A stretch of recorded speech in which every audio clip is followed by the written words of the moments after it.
François Ozon.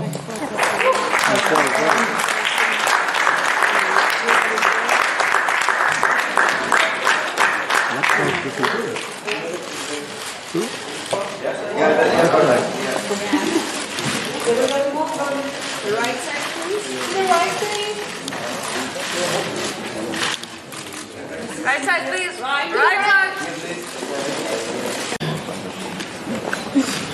Congratulations again.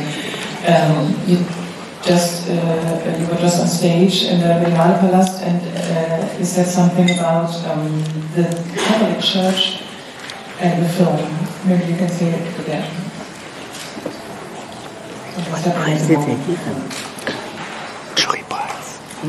Non, je n'ai pas du tout dit ça.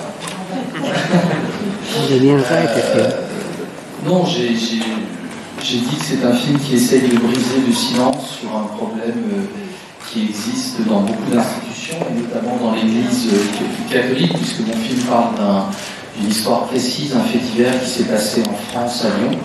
Et donc, j'espère que ce film, il y a beaucoup de résistance, il y a beaucoup de gens qui ont envie que ce film ne sorte pas. Enfin voilà, c'est compliqué, c'était difficile à financer, à produire.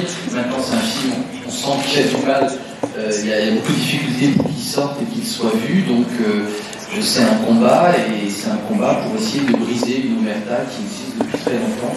Et on sent beaucoup de résistance. Donc, ce prix est une très bonne surprise pour nous, parce que ça nous encourage voilà, à continuer cette forme de combat. What was the idea of, or when did you decide to have to tell the story? I mean, as you just said, it must have been very, not easy to research because of the obstacle that you had against you. So tell us something about when you decided to tell the story. En fait, moi, ce qui m'a intéressé, c'était raconter le parcours de ces hommes qui, à 40 ans, enfin 35-40 ans, se sont rendus compte que le prêtre qui les avait abusés était toujours en activité, au contact d'enfants. Et ces hommes ont commencé un combat, ça a été compliqué pour eux, mais en même temps, ils se sont battus, ils ont réuni leurs forces, chacun dans leur coin, étant victime, et ils ont réussi à faire en sorte que les choses bougent. Donc c'est ce combat-là que j'ai eu envie de raconter. Et puis le vrai sujet de mon film, c'est vraiment les répercussions de la libération de la parole au sein des familles, au sein de l'entourage des victimes. Il y a un peu une double peine, il y a à la fois la souffrance que ces gens ont ressentie quand ils étaient enfants, quand ils ont été abusés, et après quand ils parlent, c'est aussi très compliqué de se confronter à la libération de la parole, parce que forcément ça touche tout le monde. Il faut savoir qu'un enfant abusé, c'est vraiment une bombe à retardement. And you decided to show us their lives or their faces, very almost documentary style, very detailed, very calm, very authentic, and also different from the other films sometimes. Maybe you can say something about this decision, the former decision. Alors moi, c'est un film pour moi qui est différent des autres films. À chaque film, j'essaye de m'adapter à l'histoire que je raconte. Dans ce film-là, j'avais une responsabilité parce que ces gens sont vivants. Ce que je raconte, c'est ce qui s'est passé entre 2014 et 2016. Donc c'était important pour moi d'être fidèle à leur histoire et puis de ne pas les trahir. Après, c'est vrai que j'ai essayé de faire un film équilibré. C'est pas un film manichéen avec les bons et les méchants de chaque côté. C'est un film qui montre la complexité humaine. Et j'ai essayé de montrer que chaque personnage avait ses raisons, que même les gens au sein de l'institution essayaient de faire le mieux qu'ils pouvaient à la place qu'ils pouvaient, et qu'eux-mêmes étaient victimes de cette institution. Can you tell us something about casting? Le casting pour les 3 acteurs principaux, le choix s'est fait assez rapidement parce que je connaissais Melville Poupeau et Denis Ménochet avec qui j'avais déjà travaillé. Ce sont des acteurs avec qui je m'entends très bien.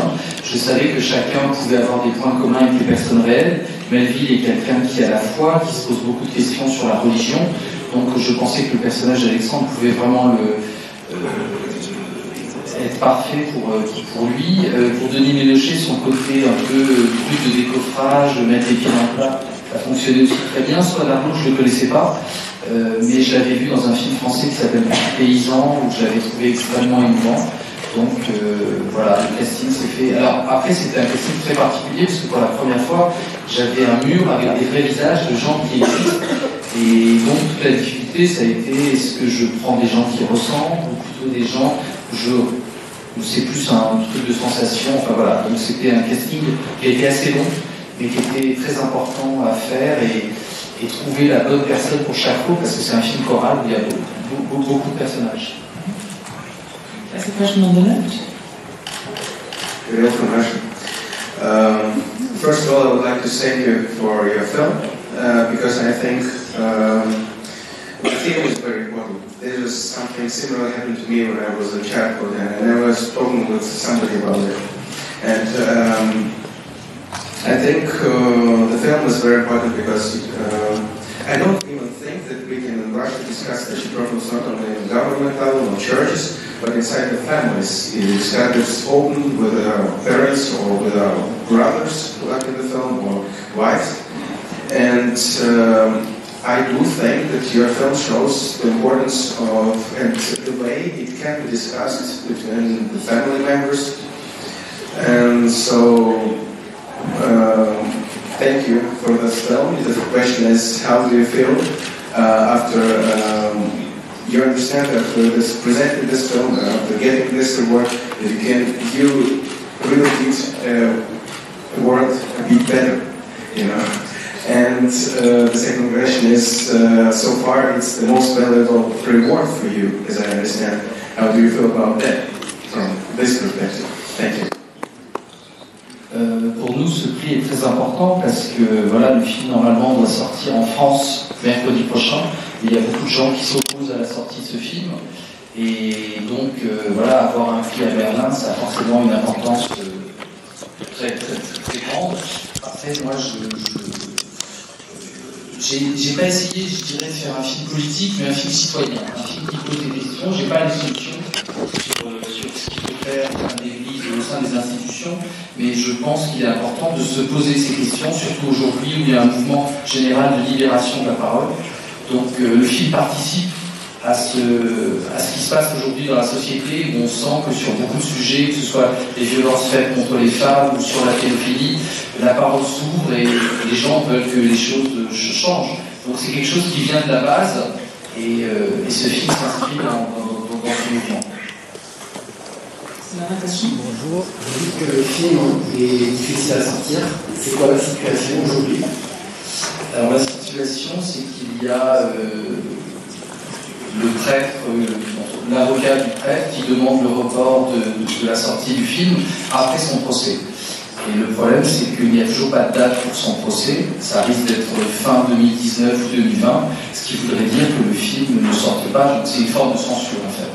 Après, il y a une autre personne dans le film dont je cite le nom qui demande que son nom soit retiré. Et retirer son nom, ça veut dire aussi déporter la sortie. Enfin, voilà.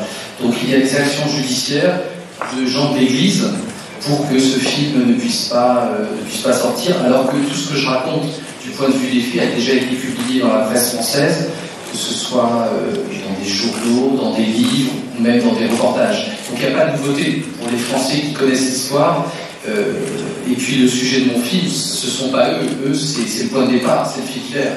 Moi ce qui m'intéresse, c'est les victimes, c'est leur entourage, leur famille, les enfants, et c'est ça le vrai sujet de mon film. Et c'est pour eux que j'ai fait le film. So I wish that the whole world would see your film. Thank you very much for coming today. I don't know if I was good, but I tried.